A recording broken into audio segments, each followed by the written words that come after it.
मुस्लिम town जो pipe जो 12,000 foot हींअर कंप्लीट थी चुका है। न्यू लाइन हूंदा वो डायरेक्ट तलाहन में किरंदो ऐं इंशाल्लाह ताला हिन पूरे इलाइक़े के फ़ाइदो पहुचंदो।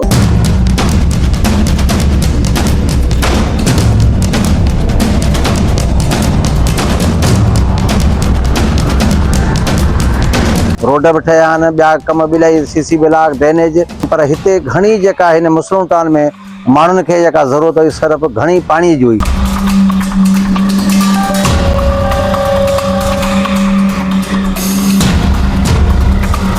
मलिक सिकंदर खान साहब जी ख़ासि ताउन सां उन्होंने असांखे तक़रीबन 3 खां 4,000 फुट लाइन फराहम कई, पर हर मुमकिन मदद कई। सलीम बुरफत साहब उनजी भी हमेशा असां लाइ हमेशा म्यूनसिपल बोलाड़ी लाइ पंहिंजो जदोजहद रही आहे। बिस्मिल्लाह रहमान रहीम। सभ खां पहिरियां त असां निहायत शुक्रगुज़ार आहियूं मलिक असद साहब जा, एमएनए साहब ऐं मलिक सिकंदर साहब जा, जिन हिन असांजे ख़ासि तौर मुस्लिम टाउन जो मसइलो तमामु हिकिड़ो वॾो इशू हुयो। मलिक साहब वाइदो कयो, पोइ इंशाल्लाह अॼु वाइदो पूरो थी चुको आहे। मलिक सिकंदर जूनियर साहब जेको असांजो MP साहब आहे, चंद ॾींहंनि में इंशाल्लाह हिन पाणी जो लाइन जेका असां सुभाणे ॿिए ॾींहं असां लाइन हलाईंदासीं।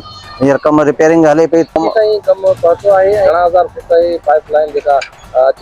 ही पाइप लाइन जेका घटि में घटि 12,000 फुट हो, जेको माना मुकमिल थी चुकी आहे। उहा हींअर असांजी टैंकीअ ते पाणी उहा लाइन असांजी पहुची वई आहे। इंशाल्लाह ताला असां सुभाणे परीहं असां पंहिंजो पाणी जी लाइन जेका स्टार्ट कंदासीं।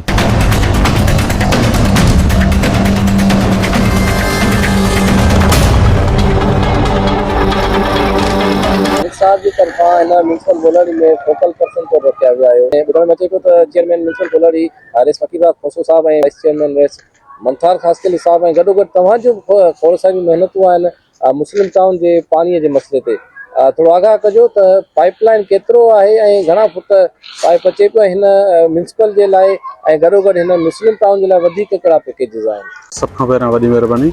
पंहिंजो असीं इंतिहाई शुक्रगुज़ार आहियूं पंहिंजे नौजवान MP मलिक सिकंदर खान साहब जा, जिन जी कावशनि सां, जिन जी महिनतुनि सां थोरे अरसे में मुस्लिम टाउन बल्कि पूरी म्यूनसिपल बोलाड़ी बल्कि पंहिंजे तक PS ते तमामु वॾा तरक़ियाती कम जेके लॻोभॻि असांजी म्यूनसिपल बोलाड़ी में 40 खां 50 करोड़ जो कम हलंदड़ आहिनि ऐं कोई नवां कम अचणा आहिनि। मलिक सिकंदर खान साहब जी फर्स्ट डे खां कोशिशि आहे त पाणी जे हवाले सां वधि में वधि जेका शिकायत आहे उनखे दूर करे सघे। बोलाड़ी में जेका मुस्लिम टाउन जो देरीना मसइलो हुयो, जेका अॻे हिकिड़ी पाइपलाइन मंज़ूर थी वई हुई, जिनखां पोइ उनमें रुकावट आई, मलिक साहब जंहिं ॾींहुं हलफ़ खयो उन ॾींहुं खां वठी करे हिन पाइप लाइ कोशिशि कई। मुस्लिम टाउन जो पाइप जेको 12,000 फुट उहो हींअर कंप्लीट थी चुको आहे। जेका न्यू लाइन जेके पाण सॾियूं था उहो डायरेक्ट तलाहन में किरंदो ऐं इंशाल्लाह ताला हिन पूरे इलाइक़े के फ़ाइदो पहुचंदो। उनखां अलावा हिकिड़ी पुराणी मुस्लिम टाउन जी लाइन आहे 3 खां 4,000 जे फुट जे क़रीब जेका लाइन हुई, तव्हांखे ख़बर आहे त हीअ कोरट खां वठी करे ब्रिज ताईं DC ऑफिस ताईं डबल रोड जो कमु हलंदड़ आहे।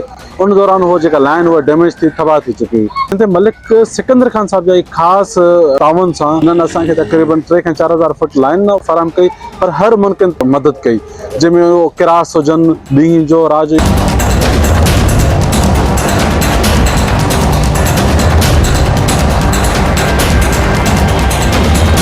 मलिक असद सिकंदर खान साहब जेको असांजो हितां जो MNA आहे, हू हमेशा शफ़क़त रही आहे। जो पर्सनल सेक्रेटरी त सलीम बुरफत साहब हमेशा म्यूनसिपल बोलाड़ी लाइ पंहिंजो जदोजहद रही आहे। सम्झो त म्यूनसिपल बोलाड़ी जा इलाही इशूज़ आहिनि जेके हिन वक़्त ताईं काफ़ी हल थी चुका आहिनि, लेकिन अञा बि पाणीअ जो मामिलो घणे क़दुरु म्यूनसिपल बोलाड़ी जे अंदरि गूंजंदो रहंदो आहे। छा था सम्झो त बाक़ी वार्ड बि ईअं ई मुकमल थींदा जीअं मुस्लिम टाउन जे लाइ जदोजहद जारी रही आहे? बिल्कुलु ईअं ई इहा हक़ीक़त आहे। ऐं पंहिंजो मलिक साहब हींअर ई तक़रीबन 13.5 करोड़ जे लॻभॻि अमाउंट जेका आहे त उहो सिर्फ़ु असांजी पोपट ॻोठ इलाइक़ा, जंहिंखे असीं वार्ड नंबर 9 बि सॾियूं था, उन जे लाइ ॾिनी आहे। ऐं बस्ती जे लाइ मलिक साहब हींअर 15,000 फुट लाइन ॾिनी आहे। असदाबाद जे लाइ तक़रीबन 25,000 जेका 50,000 स्क्वायर जेका रनिंग फुट लाइन आहे उहा मलिक साहब ॾिनी आहे। हीअ उनजो हिकिड़ो विजन आहे, नौजवान क़यादत आहे, नौजवान क़यादत जो विजन आहे। तव्हां ॾिसो त असांजा वाइस चेयरमैन हुजे, असांजो चेयरमैन हुजे, उहो ॾींहुं राति ऑन द ग्राउंड आहिनि। मलिक साहब ख़ुदि उन्हनि जी इहा स्पिरिट आहे जेका असांखे बि इहा हौसलो ॾिए थी ऐं असीं मैदान ते आहियूं। असांजा मीर असगर खोसो जेको फोकल पर्सन आहे मलिक सिकंदर साहब, ऐं ख़ासि तौर ते म्यूनसिपल बोलाड़ी जे लाइ असांखे हिकिड़ो नुमाइंदो ॾिनो आहे। कम जी निशानदेही कंदा आहियूं, उते उहो कोशिशि कंदो आहे, त असां उनजा बि शुक्रगुज़ार आहियूं। उन असां सां काफ़ी हिन कमनि जे हवाले सां खां ॿेली थी बीठो आहे त हर इलाइक़े में, ख़ासि तौर म्यूनसिपल बोलाड़ी में, चाहे असांजो वार्ड हुजे या ॿिया वार्ड हुजनि, उन में हिन जी वॾी कावश आहे। राति ॾींहुं महिनत करे थो, असां उनजा बि निहायत शुक्रगुज़ार।